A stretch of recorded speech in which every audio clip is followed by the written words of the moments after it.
Chapter 9. Financial Liberation. Moving from mechanics to meaning. Don't make money your goal. Instead, pursue the things you love doing, and then do them so well that people can't take their eyes off you. Maya Angelou. Okay, so here's the deal, guys. This is going to be really fun. We're going to be rocking out on one of the last chapters in the book with Garrett J. White, the authentic entrepreneur. And Garrett, give us a little shout out. Get it on. Excited to be here with you, Kris. Thank you, Garrett. Now, listen, I wanted you to be here for this last reading of this chapter because for me, this is the chapter that takes the cake. Everyone thinks so far we've been talking about making money in real estate, make millions, do real estate, do the straight path system. And yes, that's exactly what I want you to do. And in addition, I'm really interested in what you decide to pursue after this and what's next in life. And I do believe that having the proper mindset and being very clear on your intention, goals, and purpose in life has everything to do with whether you are living that accumulation, selfish mindset and actually becoming a producer, someone that influences people. And I couldn't think of anyone greater than Garrett to bring aboard for this last chapter because you have influenced thousands of people. You have influenced my life. You've influenced this book. And so I wanted to have you here for some commentary. Excited. Well, this whole concept of liberation is something I think we skip over a ton. You know, we always are seeking for this conversation, this idea of getting free. You know, we hear people say, I want financial freedom. I want freedom in my marriage. I want freedom from my body. I want, freedom from whatever it is that's holding me back. But here in this chapter, we're really going to be discussing the concept of liberation and how there's really a big distinction between this idea of being free and liberated. And ultimately, in my experience, as I've worked with thousands of different entrepreneurs around the country and investors in this idea of becoming free, that liberation is the root. And that freedom is the fruit. And so as you sit in a space of attempting to create liberation and to become liberated, or as I'm sure, Kris, you've heard over and over and over again from literally thousands of people about this idea of being financially free, that to experience this, there's a price that has to be paid first. Yeah. And that's where we're heading with this last chapter. So I'm excited to be here as part of the journey here. So let's get started with this chapter with two very shocking statements. One, the core of this book is not about real estate. And second, if your goal is to make money through real estate, you're self-deceived. I don't mean to offend. I simply mean to jolt you out of real estate mode so that we can move to a higher, deeper, more important place and cover some critical points. So would it surprise you to learn that real estate is not my core passion? I know how strange that must sound coming from a person who's built a career on real estate investing. What I truly love about real estate is its ability to fund my deeper, more meaningful passions. To me, it's a tool, and I use it to perform my real estate function in life. It's a means to an end. The true end for me is to experience personal freedom, to cultivate and share my highest gifts, and to help other people do the same. So my passion is to help others unleash their natural abilities and their own passions. I discovered deeper joy through real estate by watching my clients succeed than by experiencing even my own success. I revel in building businesses and systems that support financial liberation in all those I reach. I love extracting people from the 71% of all people who aren't happy with their work and helping them discover and live soul purpose, a term I learned from Steve D'Annunzio as well, Garrett, as you. Talk to us about soul purpose. So Steve D'Annunzio, the first time I actually heard that concept was through Steve. So I love that you quoted him here. He wrote a book called The Prosperity Paradigm, and soul purpose itself is a unique combination of your gifts, talents, and abilities. Ultimately, what I see as the driving purpose of your life. It's why we came here. So to be liberated financially, we found that this is one of the fastest paths to opening up the possibility to see the truth of who you are. And in seeing that truth of who you are, truly unlock the next aspect, which is, what is my calling? What's my contract? What is my purpose? And I love what you've set the stage here in the beginning of this chapter, which is you're saying, listen, real estate investing is not who I am. Real estate investing is what I'm using as a tool to create the conditions. And this was another phrase I got from Steve when I was mentoring and being mentored and coached by him, was to create favorable conditions to both see and uncover and discover the truth of who I am, my soul purpose, and my ability to live it in the marketplace. Well, and there's the concept with the liberation is that so many things that we busy ourselves about with every single day is different than what it might seem. Our perceptions are largely inaccurate. They're not really in tune with reality. The truth is, the purpose of my life isn't to get rich. It's not to be wealthy. It's not necessarily to have money. It's not actually to have a lot of the things that my ego or what the world would tell me the purpose of my life is. There's something much deeper. And when you can move through that, that is why I love real estate, is because it is a vehicle that actually creates the opportunity to open up and move through and see that so much of that is not my purpose, but I do now have the funds, ability, and resources to live and do so much more than I could otherwise. And that's a fine line. That's an easy one to get screwed up and kind of crooked on. I mean, ultimately, my passion is not real estate necessarily. It's an end it's an end for a very small minority. For the rest of us, it's simply a means to an end. You know, we all have different goals and dreams that we want to fulfill other than just buying a few investment properties. The fact is that these goals and dreams, they require money, and real estate is perhaps the single best tool for generating significant wealth in a relatively short period of time for most individuals. Having said that, however, and understanding that there's just one thing I could teach my readers, it's this: financial liberation has nothing to do with money. Whoa, whoa, whoa, whoa, whoa. Okay, so this is about the time when people start to say, cuckoo, cuckoo, you're a little bit crazy. So that last phrase in the book, if you're following along there, said the following is that financial liberation has nothing to do with money. Now, we're going to do a little sidestep here. Sidestep. Now, Kris, give us the off the script from the book conversation here on this. You know, why throw this in? What in the world are you talking about here? So often, Garrett, that we think that money is actually the means to becoming free. I'll never forget, I was sitting down with this client.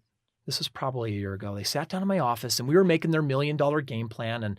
And they had actually accumulated some decent assets, and they were wondering, they were not nearly enough for quote unquote retirement. They hadn't accumulated enough. And the question was, how do we get more money so that we can retire? And I said, well, what's the purpose? What's it for? And eventually I got out of them that they were super passionate about building this orphanage in Africa, this place that they had heard of. And I said, you've got money now. If that's what will make you happy, then why aren't you doing that now? And I said, if you want to make all this money that we're putting down on paper, then do yourself a favor, not for me or anyone else. Take the resources you have. Go build the orphanage now. And that is where, what is the purpose of money? For what purpose? Is it to accumulate? This whole book's been about the fact that you can't accumulate enough. You can never get enough of what you don't need. And if you really want off the record, there are 3 lessons I've learned in life, because Garrett, what you're talking about is the fact that I allowed my accounts to drain from massive amounts to nothing on purpose when I didn't have to. And what I learned as my account kept shrinking and shrinking and shrinking was that there are only 3 things in life that will truly fulfill me and make me happy. Number 1, I want to provide food for my family and children. Number 2, I want to provide shelter for them. And number 3, I want to be able to live every day of my life expressing my gifts, my passions, my talents, living that higher calling, and doing that thing that I've been ordained to. The thing I want to hit on with this, with what Kris just said, because you may not have caught what just happened here. So often I'll watch, getting a chance to be, really a support guy and a wingman of so many best-selling authors and so many of the top entrepreneurs in the country, and then front stage on my own products and services and things that I'm up to. But the thing that's interesting is a lot of times I'll hear people in the crowd. I was at an event here recently at the time we were recording this where that was the case. And I had somebody say over and over again what I've heard before, which is, of course that Kris can do that. Of course, Kris can talk about financial liberation. Yeah, everybody's got the same story. I was broke. I didn't have any money. Yada, yada, yada. I learned these principles. I made the risk. My wife loved me. And now I'm a bajillionaire. And of course, you can talk about financial liberation now that you're a bajillionaire. So I want to rewind. Christopher Krohn, my man, my brother, decided while his company was flourishing and his real estate was booming, to deliberately withdraw from his own personal take-home income and live off of what reserves he had, and then allow his reserves over a 12-month time period, if I'm remembering correctly, because you and I have talked about this before. You allowed it to drain below so that you could gain the point of reference experientially. For those of you that are listening to this and are wondering, does Kris have a place to stand, or he's 30 years old? He's 30 years old and he's built this empire. How can he truly understand what I'm going through? I can't pay my mortgage. Yet here he is, and I've experienced this from Kris over and over and over and over again. This is a man who doesn't just take at face value the concept of liberation, but I've watched him go through it physically, mentally, spiritually, and then here where you're hearing financially. You create the conditions so the compassion can be there. If you get a chance here, as you're listening to this, to come hear Kris live, or as you're reading through the book or a part of his organizations, you're going to see this. The game is played from experience, not from just hearsay, and it's not played because he read some really cool books a few years ago and then decided to make his own. This is an experiential-based process, and here I'm hearing that liberation itself came, but you didn't want to just hear about it. You didn't want to think about it. You wanted to feel it. Well, Garrett, I remember when my accounts hit $50,000 and the gut knee-jerk reaction was to go into panic mode, to go into scarcity and to say, I've got to hurry and scramble and get some money pulled in. And then I got myself grounded and I let go and I said, it's going to be okay. What's it like to have nothing, right? Bum on the street, seriously. And then I remember when my account hit $30,000 and then $20,000 and $10,000. And I remember when I had a few $100 in the account. And what was liberating for me was remaining in a state of abundance where I could produce anything that I wanted. And my mindset was not hampered and overcome by scarcity as I had nothing, according to the world, that is. So the key here on this whole idea as we're moving forward is the concept of liberation can never, ever, ever be found outside of you. It must be uncovered as an inward moving experience of being liberated. And then the process of financial liberation becomes something true. So let's keep going. Let's get back on our content here. For me, Garrett and Stephen, financial liberation means identifying my most worthy goal in life and then pursuing it, regardless of what's in my bank account. It means that your entire pursuit of money revolves around your highest ideals. It means to transcend the self-deception of pursuing money for the sake of money. It means giving yourself permission to go after your ideal life without waiting for the ever-elusive someday. It's about becoming the best version of you. It's about manifesting your innermost passions and gifts in profound service to the world. It's about fulfilling your highest aspirations. I know of no more encouraging fact than the unquestioned ability of man to elevate his life by conscious endeavor. Henry David Thoreau, author, Walden. So let's go into content and context. Straight Path Real Estate provides the mechanics of wealth creation. While this is value, it's dangerously incomplete. Like power, material wealth, for its own sake, it corrupts the individual who acquires it. When it's the person's highest goal, however, then that person's life is an empty shell of what it's actually capable of. So there's a profound difference between content and context. In the absence of context, all content is meaningless. For example, are bricks good or bad? Bricks are content. We need context to answer the question. If I use a brick to hit someone on the head, that's a bad use of a brick. On the other hand, if I use it to build a homeless shelter, that's arguably a good use of bricks. Wealth and the means of acquiring wealth are content. The context is the meaning, the motivation behind them. Suppose a reader of this book applies to Straight Path Real Estate and acquires $3 million in the next 10 years. Is that a good thing? What if that reader uses the money to fund terrorism? What if he or she allows it to drive a life of complacency and subsequent moral degeneration? I don't want to just teach people how to make money through real estate. If that were my sole intention, then ultimately I'd be doing people an awful disservice. After having become wealthy through real estate, however, I promise you that it's not about the money. It's not about the nice home, the fancy cars that you can drive, or the money that you have. It's not about living a lavish lifestyle. Rather, it's about making a positive impact on the world, leaving a legacy that will be left for generations. And I've been hitting this. People that work for them in the accumulation mindset, it's all about you having enough, and you'll never, ever have enough, hence you'll never be enough. But the second you shift for the first time in declaring an intention that it's not just about you anymore, but it's about others, then guess what you begin to manifest? Not just for you and for others. When we get beyond the conversation of survival, we get to a place of power. When we get beyond survival, we realize that purpose itself is something that ultimately drives each one of us. And this is what Kris is laying down. And real estate itself can become one of those tools, one of those assets, one of those vehicles to allowing us to get beyond survival and to step into a place of thriving and ultimately even creating conditions for us to be driven by this purpose that you're talking about. So only when I help people then move from the mechanics of wealth to the meaning behind it, can I feel like I've created lasting value in the world. People are held captive by an "I'll serve" when mentally it's "I'll do and good in the world when I have more money. I'll pursue my real dreams when I have enough money to afford them." Sadly, only a tiny few people ever really follow through on such a mindset statement. And after acquiring wealth, they forget their original why. They put off more meaningful things until they've caught up with the Joneses. And by that time, they're so entrenched in that lifestyle that they don't even know it.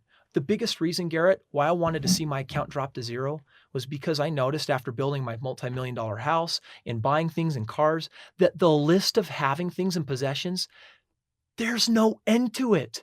You can never get enough of what you don't need because what you don't need will never satisfy you. You are not here merely to make a living. You are here to enable the world to live more amply, with greater vision, and with a finer spirit of hope and achievement. You are here to enrich the world. You impoverish yourself if you forget this errand. Woodrow Wilson, 28th President of the United States. Okay, so what I want to do in this chapter is I want to talk about the myths and fallacies, 4 of them that really pervade American thinking. And they are the retirement myth, the financial freedom myth, the entitlement mentality, and the fallacy of someday. The retirement myth. Retirement myth is the idea that the purpose of life is to work for 30 years, save enough money, and then stop working and living off of your savings. This destructive myth causes many people to stay in jobs they don't like and that don't allow them full expression of their best talents. It makes us sell our birthright for a mess of pottage in the form of golden handcuffs and benefits. It often leads to small lives built around limited dreams. In contrast to this myth, however, the financially liberated find what they love to do, regardless of what it may cost them in the short-term benefits and illusory security. And I will emphasize that illusory security because real security, it doesn't exist. Check this out. I sit down with poor people, people with negative net worth, and I sit down with people that are worth millions. And when they sit down in front of me, they all have the same thing in common. They don't have enough. So if you're thinking that your next 100 grand is going to make the difference in your life, think again. In contrast to this myth, the financially liberated find what they love to do, as I said. How can one retire from living their core purpose? Is that even possible? In this mindset, life is a continuum where new life phases only leads to higher contributions. And I'll tell you what, I once had the dream of starting my company so that I could eventually sell it on my exit strategy and make billions of dollars, right? I've got this in 5 years. We plan on being $1 billion company. And at the same time, every single day, I get to express the highest and best version of me. And whether I'm on a radio show, whether I'm recording an audio book, whether I'm writing something, meeting with a client, writing another book, making a movie, whatever it is, at the end of the day, I'm doing what I love. Why would I ever want to retire from that? You cannot retire from what you love doing, and you cannot retire from your mission in life. The next one is the financial freedom myth.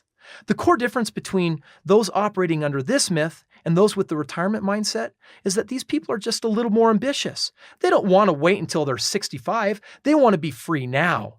However, for most people, being financially free has very little to do with their highest purpose in life. It signifies freedom from having to work, without detailing the freedom to live and serve with more meaning. I associate it with the Playboy lifestyle. As I've perceived it, it's based on materialism rather than meaning. It hinges on having money rather than revolving around values and ideals.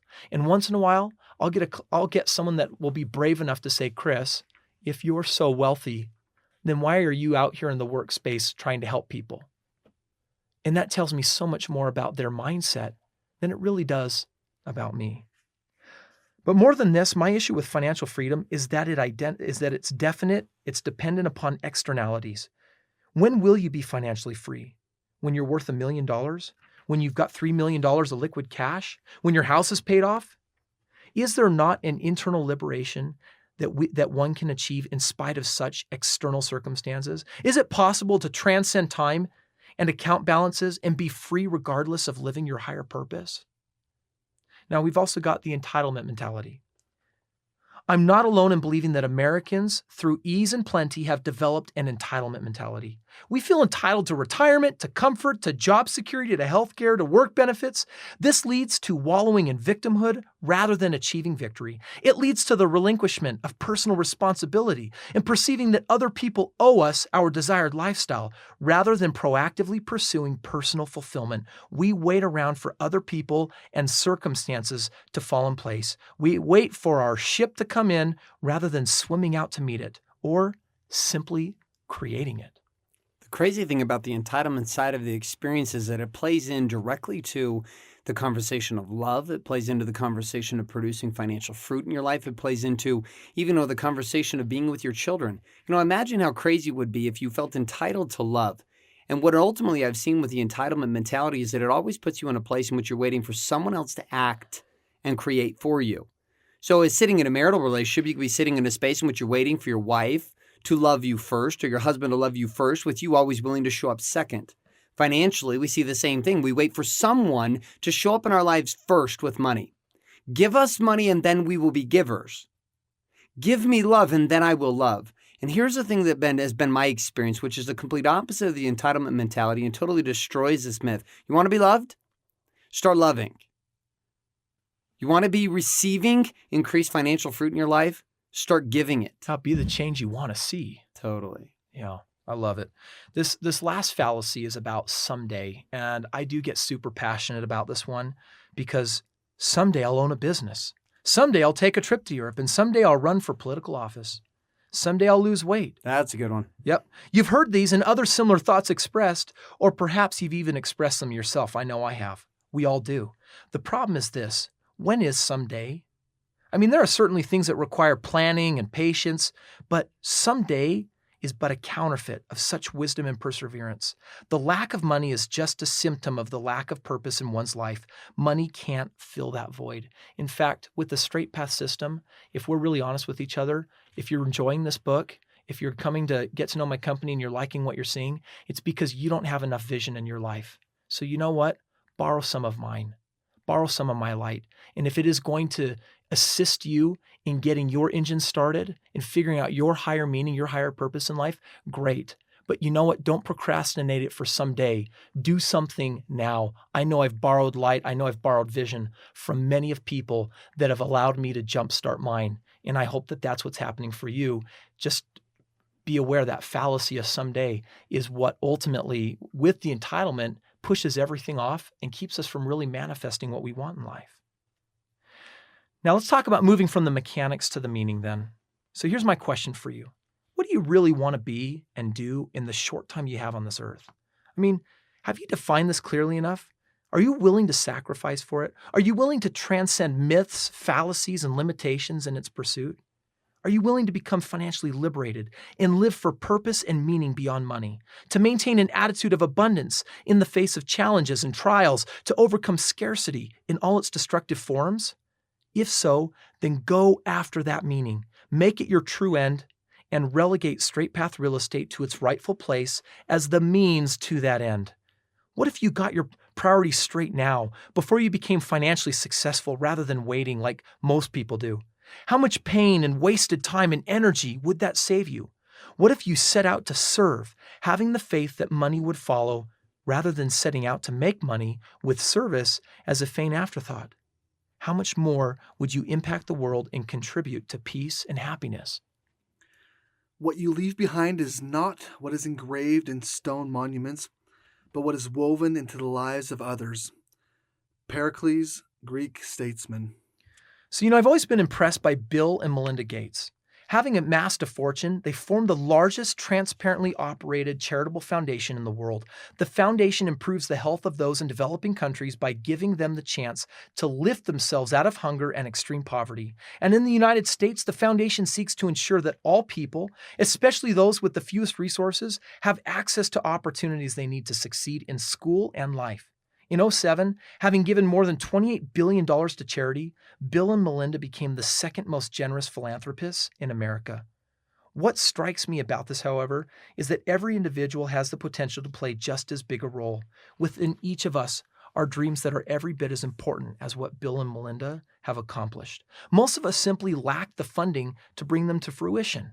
If your primary focus is to accumulate more and more wealth, it will never be enough. You'll never reach a point of fulfillment, especially if it's intended just for you. There will never be a turning point from selfish accumulation to service-based utilization. You can never accumulate enough of what you don't need because what you don't need can never satisfy you.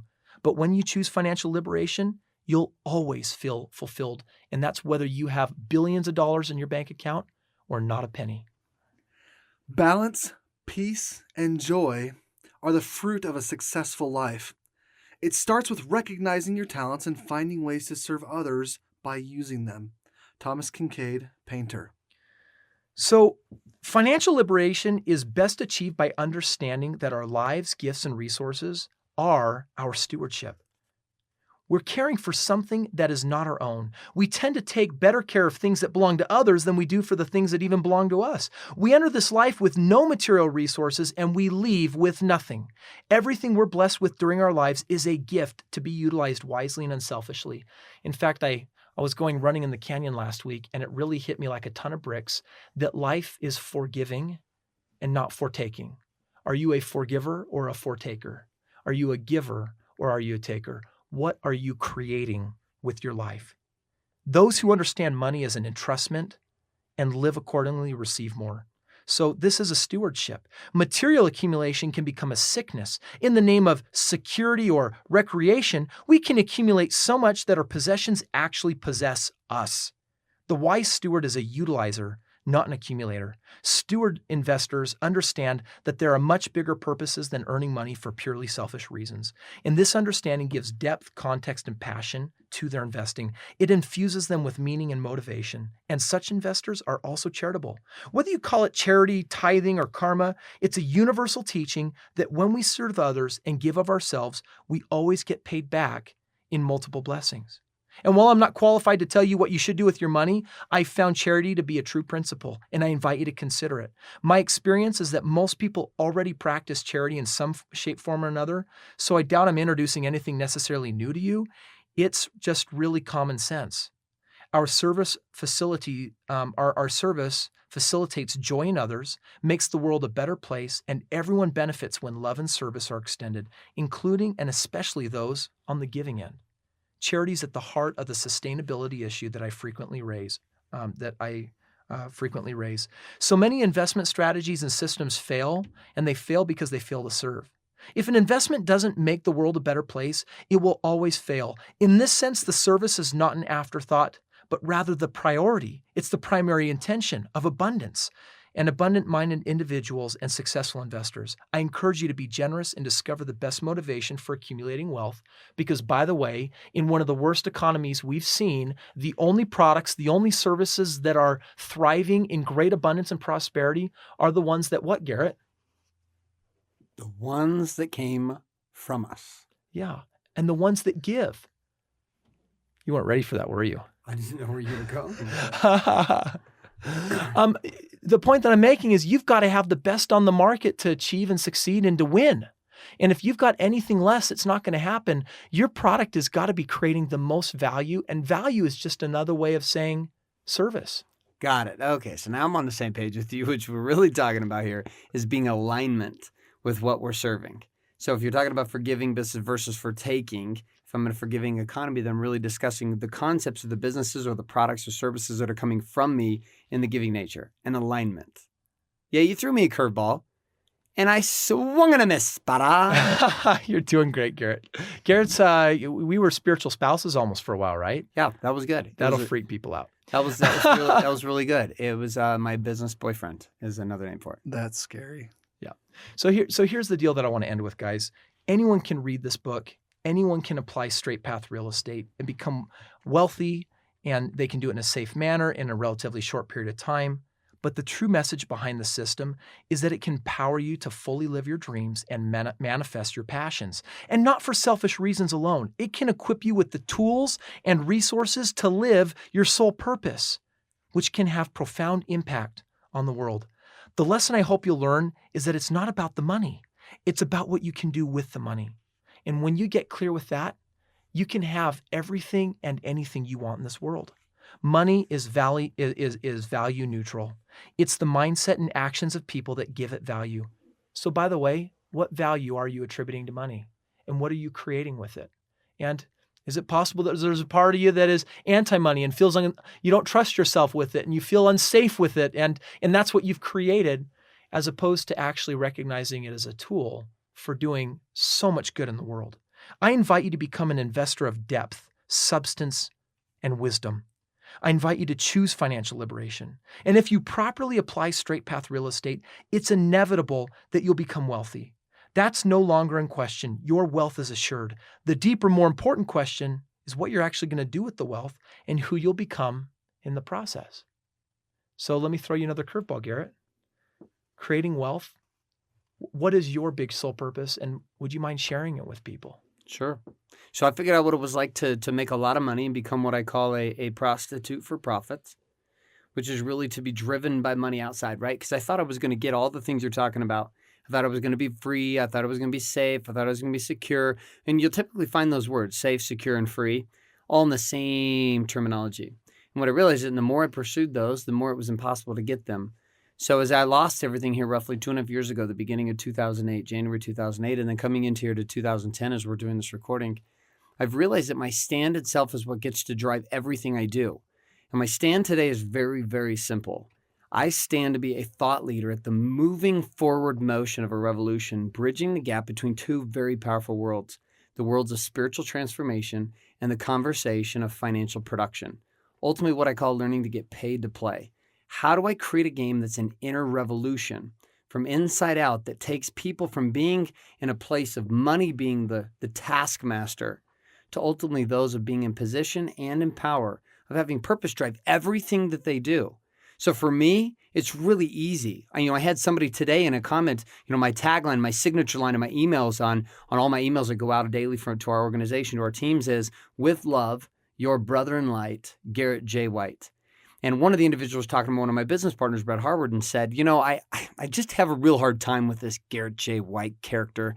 I can't handle this with love, your brother in light, Garrett J. White stuff. It seems like, he's kind of like being all ooshy and mushy. And this was a pretty hardcore corporate team that we were training.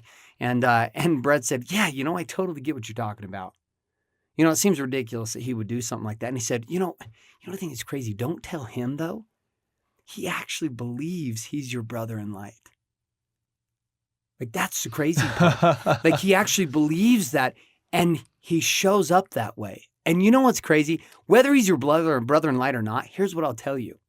I love having a brother of light in my life because he treats me like that. And so for me, here I am in a position in which I got questioned. I had 2 different opportunities in the last 2 weeks to make a very large chunk of money being a prostitute for profits, a pitchman for hire. And I refuse to be a pitchman for hire because my sole purpose dictates otherwise. My liberation that came with the loss of what I had pursued in financial freedom came about now in a game of power, of living my purpose at whatever the cost was. It wasn't about money. You can't buy my purpose away from me.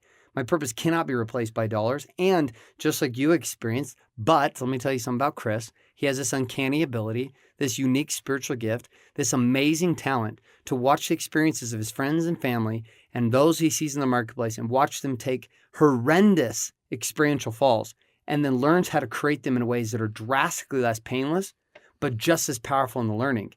Took me losing everything, literally, including my home, to foreclosure and bankruptcy. It took Kris putting in the conditions to lose or to really set the stage for the same experience, but you chose it. I was compelled to it. You chose it. I was compelled to it. And this is power. Well, and Garrett, the man that you are today, what I've really enjoyed, and I've enjoyed our friendship now, and what's so fascinating is I've seen you at some of those lowest financial moments, and what's been reborn out of it, the realizations that you've brought from that, is I've seen you make massive amounts of money in a single day. It no longer changes or has the effect on who you are as a person or how you show up, because you're not going to prostitute your gifts anymore just for money. You're going to do it as a proper exchange in perfect alignment with your higher purpose. Amen. I love it. My real passion behind real estate is the possibility it creates to improve the world by enabling thousands of people to live the most meaningful life possible. Just Garrett, as you've stated your sole purpose, this is mine. Complete and perfect self-actualization. You're not going to achieve this using the standard and flawed retirement mindset. It almost feels so icky after this conversation to even start talking about retirement money and things like that again, almost from the point of view that, wow, that is just on the opposite side of the spectrum. You have very little assurance that a mutual fund, an IRA, a 401k will create the lifestyle and financial security that you want. And the most ironic thing for me is I meet with someone that sells their life for security today. They take no risks. They play it safe in their little comfort zone. And inevitably, when they get in their 60s, most of them lose their houses. The security they fought 40 years for is gone. And what they have to retire on is a meager fraction. And they literally live destitute.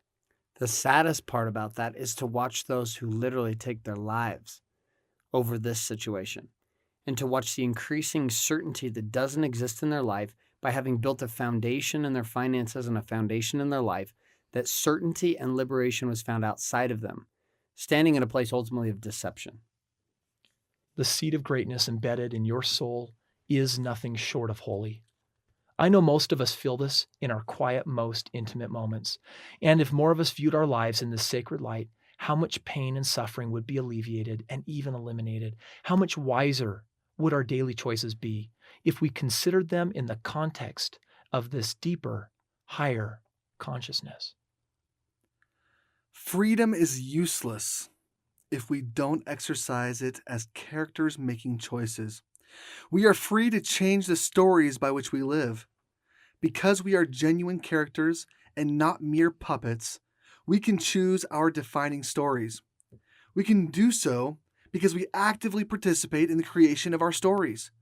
We are co-authors as well as characters. Few things are so encouraging as the realization that things can be different and that we have a role in making them so. Daniel Taylor, author, The Myth of Certainty. My friends, you have the ability to create whatever and anything you want with your life. And one of the most important investments that you can make is not into straight path real estate. It's the investment into you. It's the investment into your higher purpose. And financial liberation, this chapter is to give you a glimmer, to give you just a little bit of what it might feel like to not be ruled anymore by the god of money and to be completely free and self-compelled to live your higher purpose, your soul purpose. Garrett, thank you so much for being here, coming in studio here for this chapter. And I've really enjoyed your comments and the things that you've shared. Any last shout outs? You know, this game itself is not an easy game that we're talking about here. The key is to get out of survival. Once a person ascends beyond survival into an experience of thriving, they move from something of attempting to run from pain and then to a level of seeking for pleasure, which ultimately creates conditions for us to become alive. We call this in many places to be enlightened, to seek for a higher experience of life. So this tool itself, what I love so much about it, Kris, is that the straight path system is it's one of those mechanisms that has been so inspired in its creation as a tool to liberate people from the realm of survival into the possibility of thriving. And in that space, with the combination of everything else you're sharing in this message, give people a real shot at experiencing something that their churches haven't been able to accomplish, the government hasn't been able to accomplish, their families have struggled to even grasp the concept, and now you, as many other entrepreneurs like myself, are seeing it upon ourselves as a literal awakening, as a revolution that we're going to bring about purpose-driven production in the marketplace, not as a out there concept, but as a reality. That soul purpose at the core of this not only gets to be found, but it's become a must for the first time. And young entrepreneurs like yourself and myself are leading this charge to awaken it. And all we got to do is get out of our own way. I had a client not too long ago sit down in my office and they thought they were losing everything and they could no longer afford their house payment and had been somewhat well-to-do and had a fairly large family and many kids. And he sat down in my office broken. And I'd met with this individual many times before. And I said, what's the worst case scenario? He says, well, I could lose my house. Okay, I said, then what? You're going to get kicked out on the street? Is that how confident you are in your ability? Your kids are going to starve and you're going to live on the street?